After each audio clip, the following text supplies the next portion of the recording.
Hello everyone, आप देख रहे हैं अपना पसंदीदा YouTube channel RV success keyword class 10। जैसा कि आप सभी जानते ही होंगे, आज हम पढ़ने वाले हैं हिंदी व्याकरण में, जिसे रस कहा जाता है।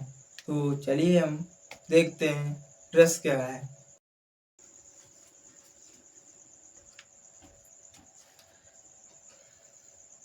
तो चलिए देखते हैं रस क्या होता है। रस रस वह है जो रस का अर्थ होता है आनंद। रस का अर्थ होता है आनंद।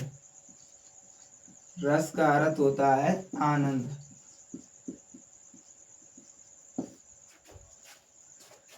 किसी चीज से हम आनंद प्राप्त करते हैं तो वह हमारा रस कहलाता है।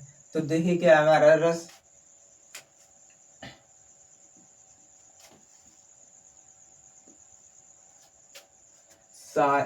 साहित्य में रस का अभिप्राय आनंद होता है। जो हमारे साहित्य में है उसमें रस का अभिप्राय आनंद होता है। काव्य को पढ़ने अथवा नाटक देखने से जो विशेष प्रकार का आनंद प्राप्त होता है उसे हम रस कहते हैं। रस को काव्य की आत्मा भी कहा जाता है। जैसे हमारा प्रश्न बन के आ जाता है कि काव्य की आत्मा किसे कहा जाता है, तो हमारे काव्य की आत्मा को रस कहा जाता है। ठीक है, तो आगे बढ़ते हैं। भरत मुनि के अनुसार विभाव, अनुभाव और संचारी भाव के संयोग से रस की निष्पत्ति हुई है। तो रस में क्या है? साहित्य में रस का अभिप्राय आनंद होता है। जो भी हम किसी चीज से आनंद प्राप्त करते हैं, जिससे हमें किसी ने हंसाया तो हम हंस गए तो हमें आनंद प्राप्त हुआ ना। तो हम कैसे भी आनंद प्राप्त करें तो और हमें रस कहलाता है। काव्य को पढ़ने अथवा नाटक देखने से, जैसे हम कोई चीज पढ़ते हैं या नाटक देखते हैं तो वहां हमें आनंद प्राप्त होता है, तो वह हमारा रस कहलाता है। जो विशेष प्रकार से आनंद प्राप्त होता है, यही बात है, उसे हम रस कहते हैं। रस को काव्य की आत्मा भी कहा जाता है। जिस 2024 में प्रश्न उनके आया है, 2024 में आया है कि काव्य की आत्मा किसे कहा जाता है। 2024 में प्रश्न आया कि काव्य की आत्मा किसे कहा जाता है, तो रस को कहा जाता है। अब भरत मुनि के अनुसार विभाव, अनुभाव और संचारी भाव के संयोग की निष्पत्ति से होता है रस। ठीक है, आगे बढ़ते हैं। तो देखते हैं रस के अवयव। ये तो क्लियर हो गया इतना कि रस क्या होता है, रस और काव्य की आत्मा किसे कहा जाता है, ये तो क्लियर हो गया। अब देखेंगे रस के अवयव। रस के अवयव या अंग। रस के अवयव कितने होते हैं और अंग कितने होते हैं, तो देखते हैं।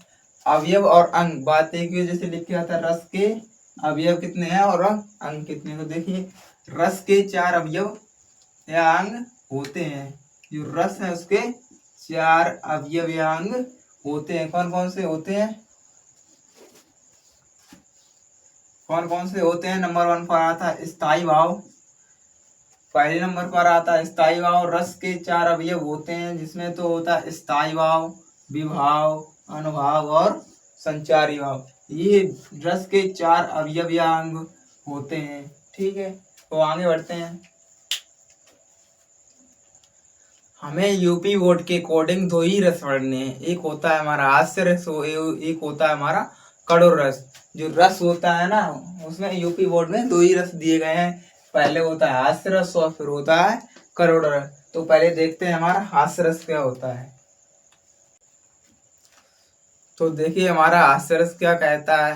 हास्य रस कहता है कि हास्य रस की डेफिनेशन है कि किसी आकृति, वेशभूषा, चेष्टा आदि को देखकर, किसी आकृति, वेशभूषा, चेष्टा आदि को देखकर हास्य हृदय में जो विनोद का भाव जागृत होता है।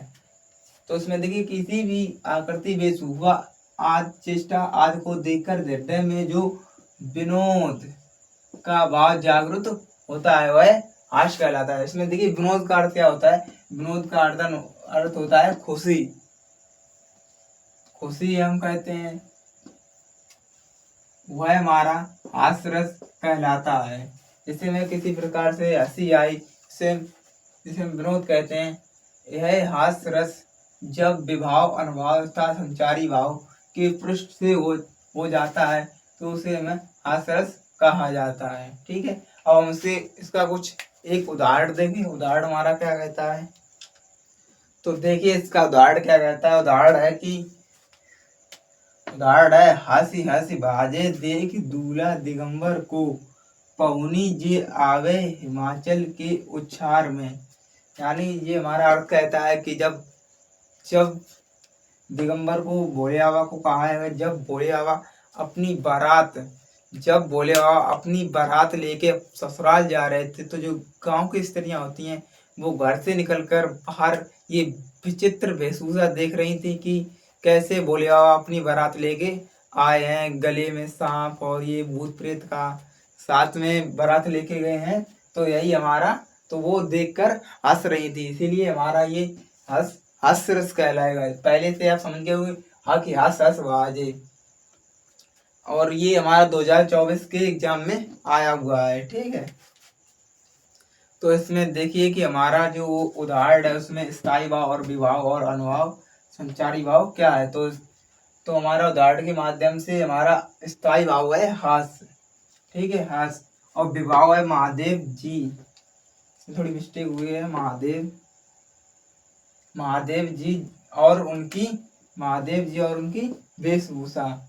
और अनुभव क्या कहता है हमारा कि स्त्रियों का हंसना और भागना, जब वो घर से घर से भाग कर आ रही थी और हंस रही थी महादेव को देखकर। और संचारी भाव क्या है, हर्ष और भय। तो हमारा स्थायी भाव क्या हुआ, हंसना। जब जब हमारे महादेव जब अपने ससुराल जा रहे थे अपनी बारात लेकर, तो वो स्त्रियां है ना, वो गांव की, जो निकल के बार बार इन्हें देख रही थी और हंस रही थी। तो देखते हैं हमारा आगे क्या कहता है। अब हम कुछ इसके